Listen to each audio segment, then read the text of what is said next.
What's up, guys and gals? It is another Monday, and I gotta get on here and do my video. And today's video is probably gonna be one that you don't want your kids to see. But I want to talk a little bit about conscience congruency, and that means paying attention to your conscience. Listen to what your conscience tells you to do, because the amazing thing that we're given in life, each and every one of us, is a conscience. And I truly believe that your conscience is the authentic voice of God speaking through you.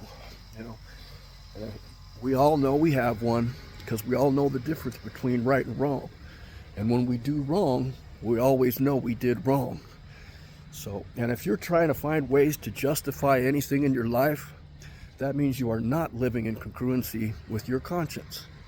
Justification, excuses, having to explain things away just proves that you're not staying in line with your conscience, And I'm going to tell you, that path, that road that you end up going down when you stop listening to your conscience is a long, dark, dirty, disgusting road.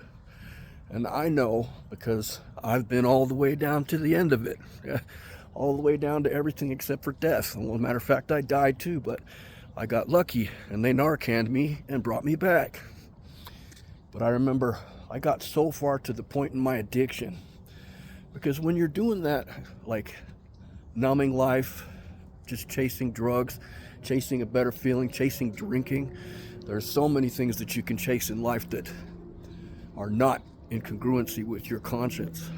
I got so bad to the point, I've been homeless, I've been in jail, and I've been to prison, but I got so bad with the addiction that at one point I was injecting shots of heroin and cocaine like 6 to 11 times a day. And it was like my morning, it was like my breakfast, my lunch, my dinner, and all my snacks in between.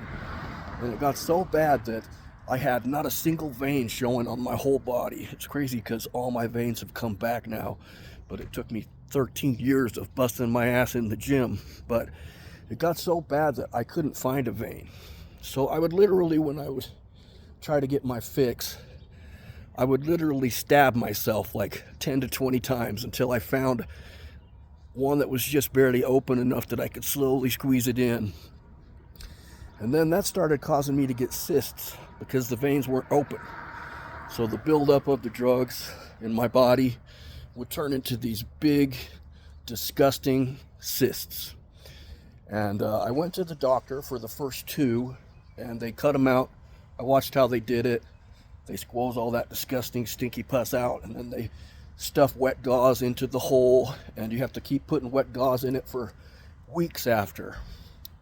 And I kept getting cysts after those first two, but I was so embarrassed that I didn't want to go to the doctor anymore, and I didn't have the money, honestly. So I was in such bad shape, so long of not following my conscience and running away from my conscience, that I got to the point where I was cutting myself open, draining my own cysts, and just trying to keep it hidden from everybody so that I could keep that addiction going, so nobody would find out how deep and how bad I was.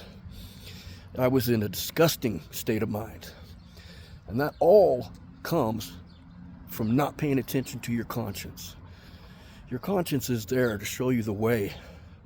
When you feel good about doing something, you know that you're in congruence with your conscience. And we all know what drives us in life. We all have those little things that motivate us, that we're extra interested in. And that's your conscience telling you, those are the things that you should be doing. Those are the things that you should be working on.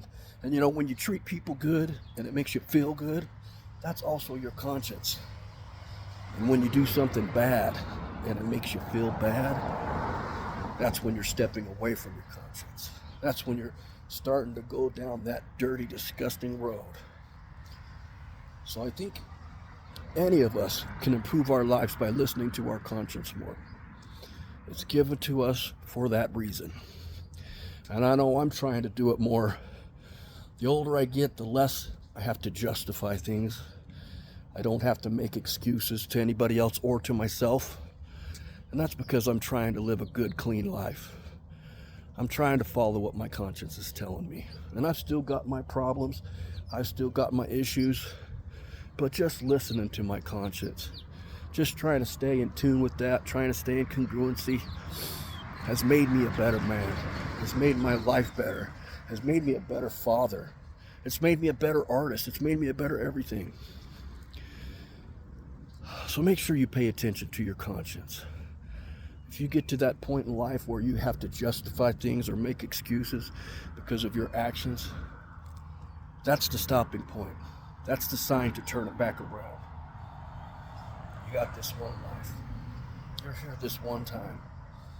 Everything you do affects everyone around you. We're all in this thing together. Pay attention to that conscience. Use it. God's voice. I love you guys, and I hope you have a great week. I'll be back later.